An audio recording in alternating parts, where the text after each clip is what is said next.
From the iconic fashion statements to the unforgettable music moments, some bands were the talk of the town back then, but many people seem to have forgotten these gems. From Bloodrock and the Babies to Badfinger, where are they now?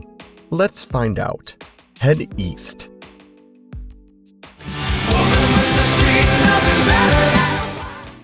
Head East was an American rock band from Illinois that was formed in 1969.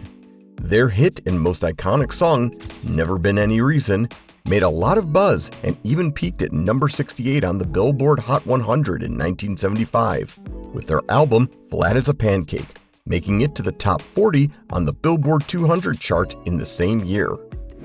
The band went through a couple of issues and a lack of success, leading them to disbanding. In 1980, John Schlitt was fired due to drug use. The same year, Dan Burney and Mike Somerville also left the band. Dan Odom was the last to leave in 1983. Several years later, the original guitarist, Somerville, died in 2020 at age 67, while co-founder and original drummer, Steve Houston, died in 2023 at the age of 73. Quintessence.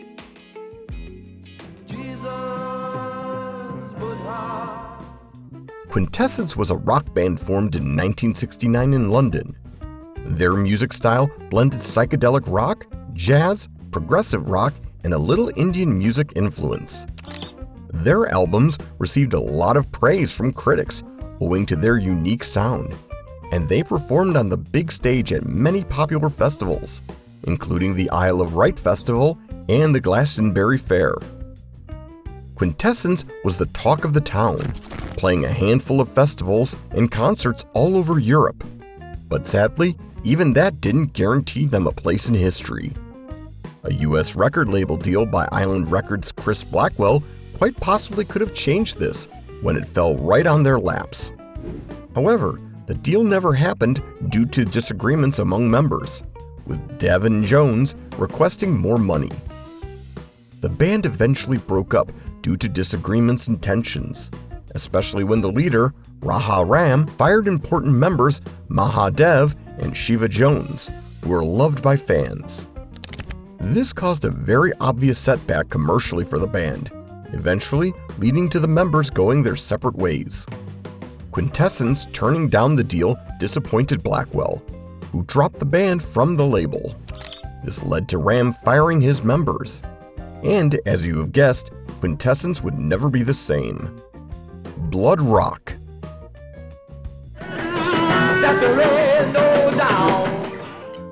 Bloodrock was a hard rock band based in Texas that made some buzz in the 70s.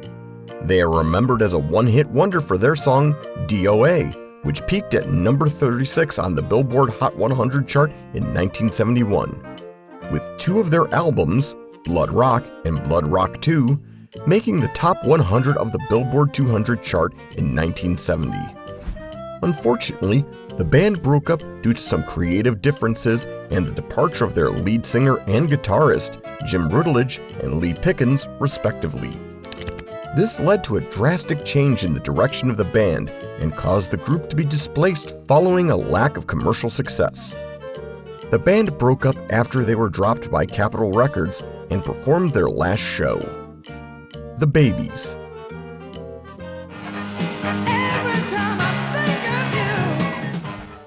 The Babies were a British rock band formed in 1975 and known for their songs It Isn't Time and Every Time I Think of You.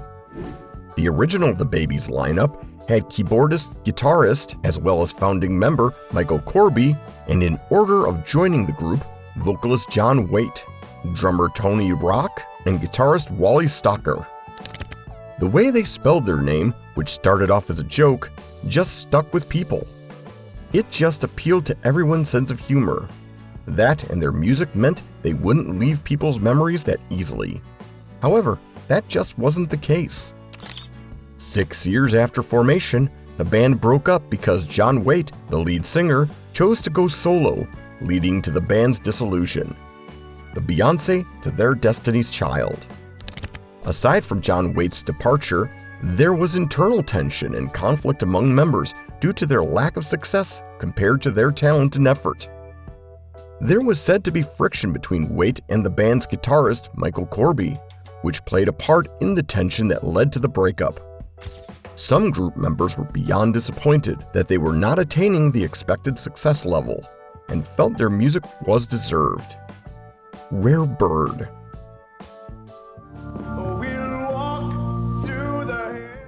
An English progressive rock band formed in 1969 who were destined to make it big. They were best known for their keyboard-driven sound and powerful lyrics, which was quite rare back in the 70s. The band's single, Sympathy, hit Europe, selling over 1 million copies globally. The Rare Bird Band were a rare sensation. However, that success wouldn't last too long. The band broke up in early 1975 due to a lack of commercial success. What made this even more sad was that, just like the other bands in this video, they had a lot of positive reviews. This discouraged the band and placed the seed for a desire to go solo in the minds of members like Graham Field. Their final album, Born Again, signaled their bow from the music stage. Aside from not getting the commercial success they hoped for, some members, like Mark Ashton, had clashing visions for the group's direction. This might have contributed to the tension leading to the dissolution. Triumph.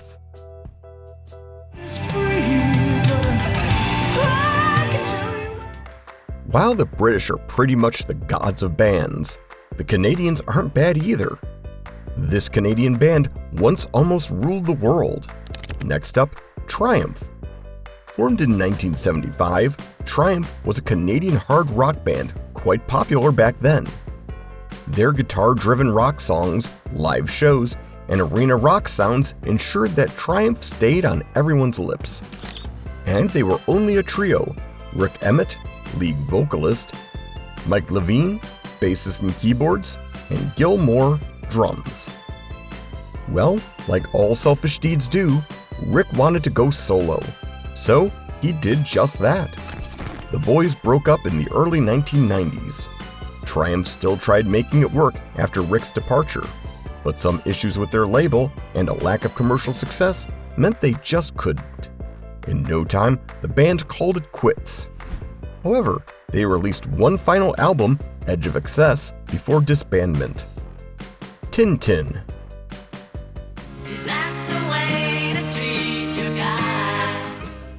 Originally named the Kinetics, they later changed their name to Tintin and were first formed in Australia in 1966.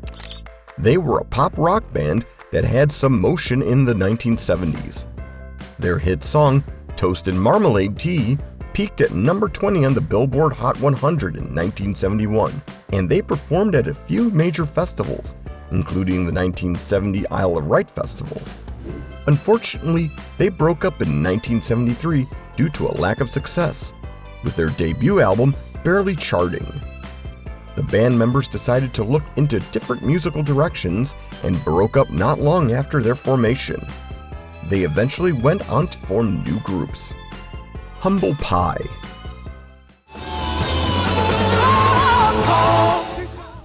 Humble Pie was an English rock band formed by Steve Marriott and Peter Franklin in Essex in 1969. Regarded as one of the first supergroups in the music scene, the band had moderate fame and commercial success in the 70s. They had a few hits up their sleeves, like their 1971 hit, I Don't Need No Doctor, which peaked at number 63 on the Billboard Hot 100 chart, and their iconic song, 30 Days in A-Hole, which peaked at number 48 on the Billboard Hot 100 chart the following year. Sadly, they broke up in 1975 due to musical differences and conflicts within the band. Lead singer Steve Marriott decided to go solo, contributing to the disbandment. Chilliwack.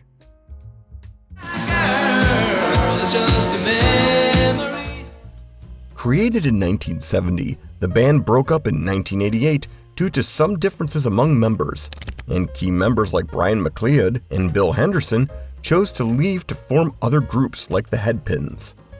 Nobody expected it, as they had significant commercial success in the early 1980s and even won a Juno Award for Group of the Year in 1974, with several Juno nominations throughout their career and several albums that charted in the top 40 of the Canadian Albums chart, including Chilliwack and Chilliwack 2. Multiple changes of the band's members also aided in disbandment due to the members leaving. We guess the pressure to put out hit after hit got to them continuously, and they had to break up. You win some, you lose some. The Band of Gypsys. Before Jimi Hendrix set the world on fire with his out-of-this-world guitar riffs, he was actually part of a pretty cool band. Next up, the Band of Gypsys. The Band of Gypsys was a band created by Jimi Hendrix in New York in 1969, following the disbandment of Gypsy Sun and Rainbows. Jimi Hendrix's band, with Buddy Miles and Billy Cox, was disbanded due to internal frustration, as Hendrix was not satisfied with the sound and performance of the band, especially the attitude and playing style of his member, Buddy Miles. This led to a messy breakup on stage at the show at the Madison Square Garden. The band's disbandment was also due to Hendrix's desire to work with different musicians. Hendrix's manager was also not satisfied with the band's sound. Let's just say it was a really messy disbandment. Uriah Heep.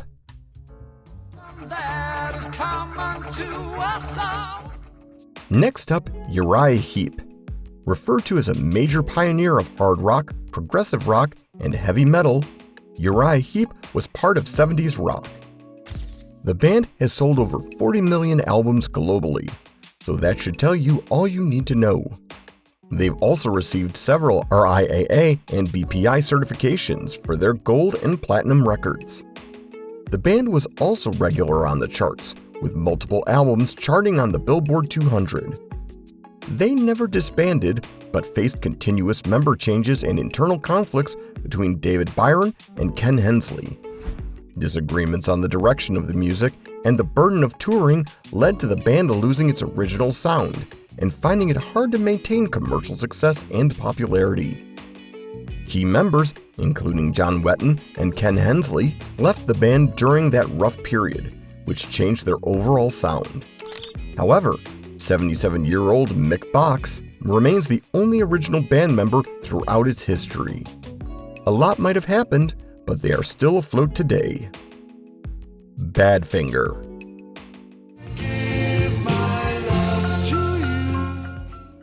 Badfinger was a Welsh rock band formed in 1961 in Swansea.